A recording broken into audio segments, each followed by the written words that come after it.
talk through the session that I did with Folger on Thursday night.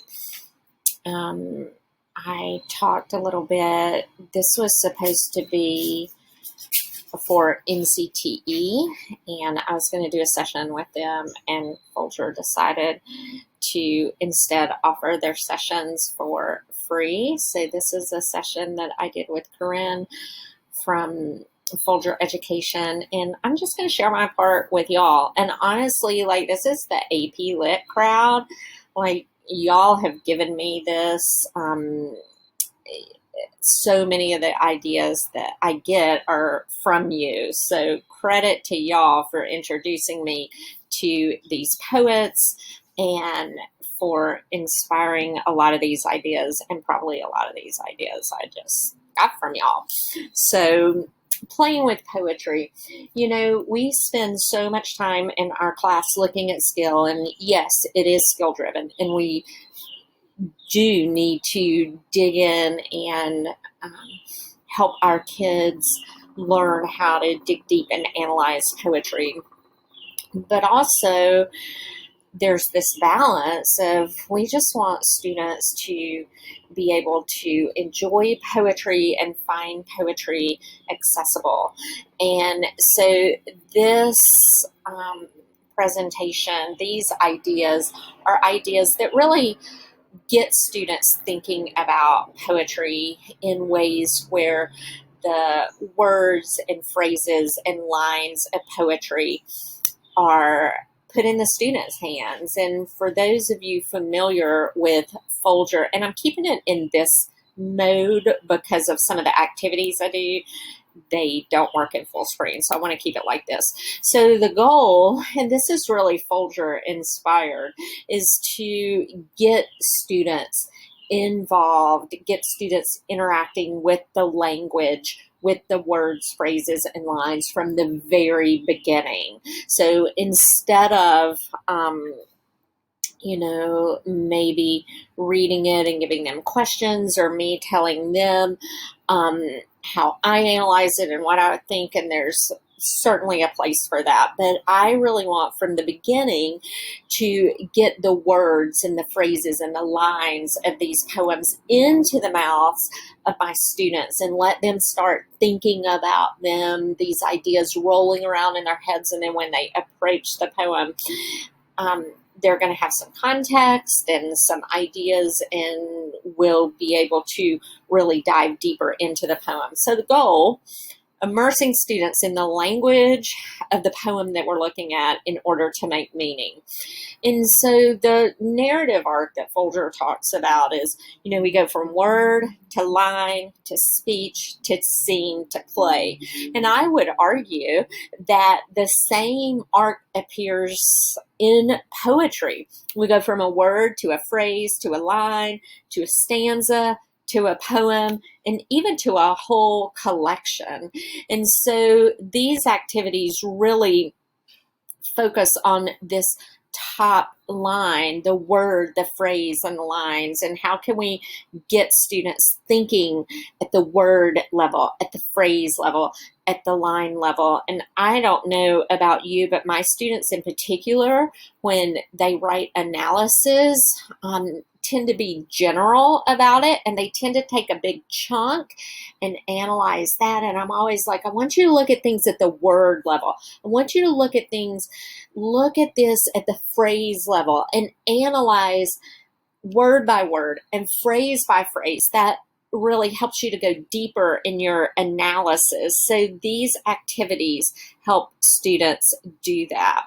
So here are some pictures, and I call this like in the olden days. In the olden days, I've been 100% virtual. This year, I've not met my students face to face.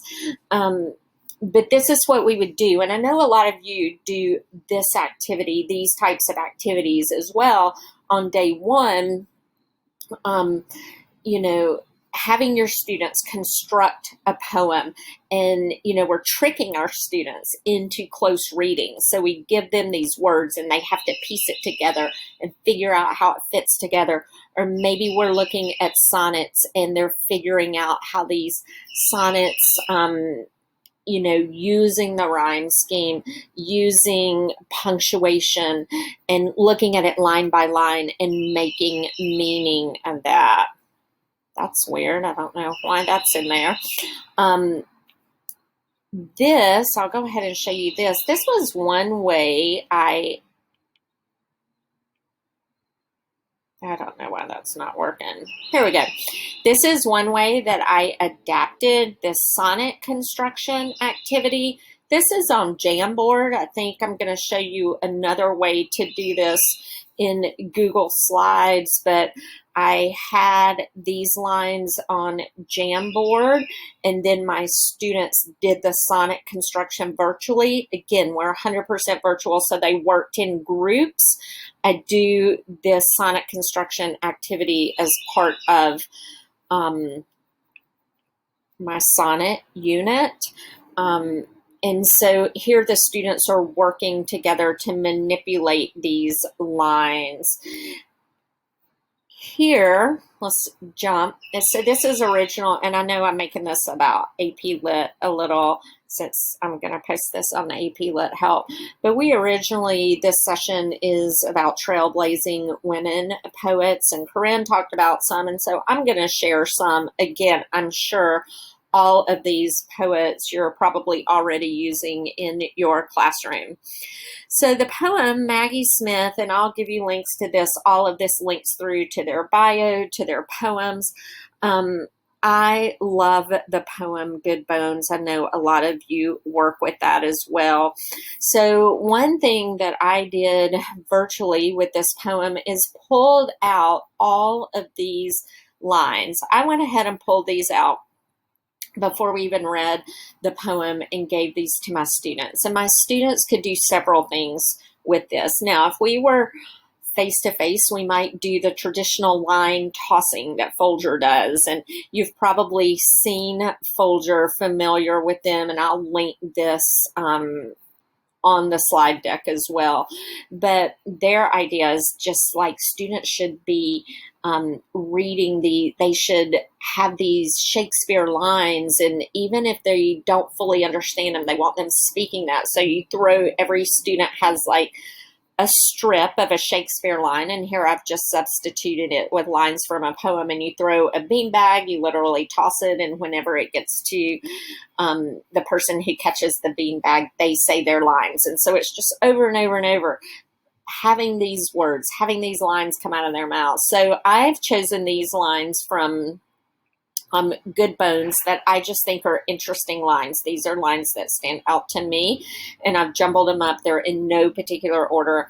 And so we could do a traditional line tossing. The other thing that I might do virtually is just in our roll call, I'm going to say your name, and I want you to choose one of these lines, and I want you to say one of these lines. Again, just to get these ideas and phrases and words floating around in our mind before we even look at the poem, just getting them comfortable with the language of it. The other exercise I would probably do with my students is have them talk about stress and tone. So I would want them to stress or emphasize different words in each phrase. Good bones or good bones. Life is short. Life is short. So we could have different inflection, we could have different stresses, and we would play around with that, because all of that, the different emphasis that we put on different words, or even in one word, like the way we would emphasize different syllables in beautiful or stranger, the way we do that can change the meaning. And especially in poetry with really concise words, I'm interested in them thinking about the different ways to make meaning or the multiple meanings that these lines could have. So one exercise I did on Thursday night is we had 3 different people go through each of these phrases, and they would say it stressing a different syllable or a different word. And so it had to be different from the person before them. So there are just all kind of possibilities going through role, having students answer when I call their name, dividing them into groups, letting their groups, they could do like a virtual line tossing, like, somebody in the group say the next person's name and they have to choose a phrase, or just like a randomizer that, 1, 2, 3, 4, and they have to, whatever number it lands on, then that person has to say a phrase. So lots of options for this. Another thing that I've played around a little bit virtually is have my students think about colors and associating colors with different words or different phrases. It's just another way for them to interact and think in a different way about the lines in the poem. So the next thing that I would do is a drag and drop. So these are still the lines that I initially pulled out, and I would click on this phrase, or I wouldn't. I would have my students click on it, and then they would drag and drop and play around and figure out like where and I'm not putting them, well, that is in the right place, but they would move these around and manipulate these phrases. Again, it's like I'm forcing a close reading on my students by them doing this drag and drop themselves. Okay. So here's the poem in its entirety. After we've done some of these initial exercises and this, then we would look at this whole poem and talk through it. Now, one thing that I'm a huge believer in, and this is also just part of the Folger method, is letting the students do the work. And so while I have created this drag and drop, I would, one thing that I would do is let my students create their own. So like if we have 6 poems that I know we want to look at and I wanted to do this activity, I would divide students into 6 groups, and then I would let them pull out the words and the phrases that they think are most important from the poem. They could create their own drag and drop, and then they could present that to the rest of the class, or their groups could, after everyone was done, their groups could go through and look at the other poems and practice with those, or try to do 2 or 3 of those. I mean, the possibilities are endless. The conversations, I think, that would be important are, why did you choose the words that you did? And I think this is a great conversation to have, because if we believe that, a work, a text, a poem becomes like a living document in each of our hands because we all interact differently with it, then we're going to notice different things. And this is important for students because the words, the phrases, the lines that they notice, this is their way into the poem. So I really think this is a great conversation about these things, these words, these lines, these phrases that are important to you. I have important spelled incorrectly here. That's not good. There we go. It's real life here, people. The phrases that are important to you, that's your entry into making meaning of the text. So that would be a conversation that we would have. I included this motion poem here in case you haven't seen it. Okay, I practiced her name before the Folger session, and I did not practice it now. I think it is Amy Nezukumatathiel. This poem on listening to your teacher take attendance. She wrote Oceanic. Um, Fabulous book. Here's this whole poem.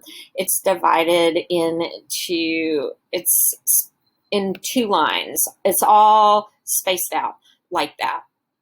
So I think some interesting activities to do again with this is the stress, the tone. Another activity that I didn't talk about, but I think it's interesting to choose, maybe have a person say, I want you to read this line with this tone, like an optimistic tone, or maybe a harsh tone, or an ominous tone, and have your students play around like that. And that's a great activity. Again, we're just getting our students familiar with navigating poetry and finding it accessible.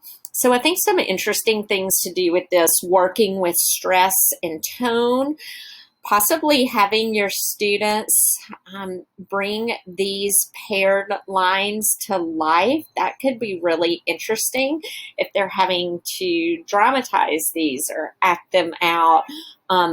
That could even be interesting virtually if they recorded, if students recorded themselves, doing this on Flipgrid, and then students could figure out if they were randomized, how to put this together. Or these could just be all not in order, and students place it in order. Here I've pulled out the second line in each. So maybe having students, read the first line of each set and then anticipate what the second line might be. And here I have the second lines. And so you could do things with that. Also, I think it would be interesting if you're teaching AP Lit to, look at these and have some students write multiple choice questions. Give them the skills. These are the skill sets we're working with. And now you write, based on this poem, you write for skill, I don't know, metaphors or contrast or whatever skill you're working on. Write a multiple choice question from this and then give me the answer. I probably would not have them write all of the distractors, but write a question and tell me the answer within that skill. I think that I'm really struggling personally with how to prep kids for multiple choice, and we've honestly not done a lot of it in a fully virtual setting, but I think that idea could work. So here again, I have already done for you that you can make a copy and use, but this where you can do a drag and drop. So I think this is just a good way for kids to interact with the text, to work in groups, to have discussions. I've had some people ask me how I did this. So the way I did it was for Google Slides. I had this and then I took a picture of this. You can tell it's slightly fuzzy. I think if you do it in PowerPoint, it's less fuzzy, but I'm a fast and sloppy worker. Thus the misspelling of important.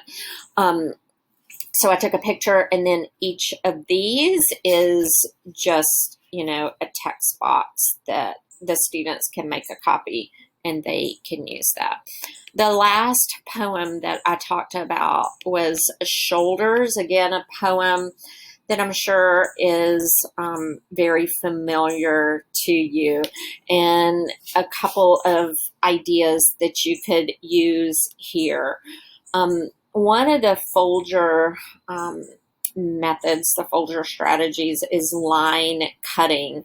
And I think it's really interesting. They'll have you like, if you go to a workshop there, you'll take a scene from Shakespeare and you'll cut it down to 50 lines or 100 lines. And maybe some of you have done like the, 50 line Hamlet, that activity. So I think that could work for poems as well. Like, this is an 18-line poem. Take this poem and condense it to 10 lines. And basically, we are going to go back and look at the poem in its entirety, but I want them thinking like, what's the most important part here? So they're having to read like every word, every line, and think, what do I lose if I cut this? What do I gain if I cut this? So I think that's a really interesting activity to get them to close read. The other thing is, I have put this poem, I've taken out all of the, I've put it in all 18 lines together. And I think if I remember correctly, it's broken into 6 stanzas. So another thing that I might ask my students to do is, how would you group these lines into stanzas? And why would you do that? Again, just want them thinking about the grouping of lines, talking. It's a great way to have conversation about structure and poetry. And then, I could show them the poem. We could listen to her read it and talk about, this is how you grouped it. Now, here's how she grouped it. Let's talk about the differences. Why might she choose to group them there? And some other questions to consider here if you're talking about structure. This ended up being way longer than I thought it was going to be. Here's some poems that, because this was on women poets, trailblazing women poets. Here's some poems for you to consider in your classroom. Some collections for you to consider. These are collections that I have read this year, recently even. Highly recommend all of these. I think that's it. And I think I have my information at the end. There's my information if you need to get in touch with me. But just wanted to pass that along since that was something that was fresh on my mind. Hope y'all have a great day. Stay safe. Stay well.